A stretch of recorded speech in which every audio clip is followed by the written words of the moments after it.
ધજા તો દુનિયા લઈને આવો. કુવારસદ મંદિર હતું એમ થાય કે ધજા લઈને આવશે. આ હોય તો બેઠા નહીં મંદિર કે નહીં ફોટો.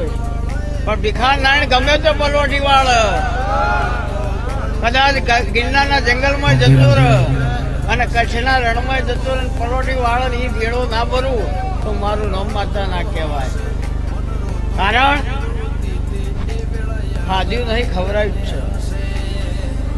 હા, બેંકમાં બેલેન્સ ગમે તેટલા વાગે ચેક આલો યાર પાસ થઈ જાય. બીજી હર મેળવી એ કામ કર્યું. અને રસ્તામાંથી માતાજી ધજા લઈને જઈએ ને અમને કોક મળો તો એમ થાય કે ચિહારે ધજા લઈને આજ તો પલિયડ જવાનું. કેટલું મળ્યું યાર? એક તો મળે આટલું બધું મળે. અને વગર પૂછી રસ્તામાં કગરતા આવતા હોય અને ખબર ના પડે તો મારું નામ માતા ના કહેવાય.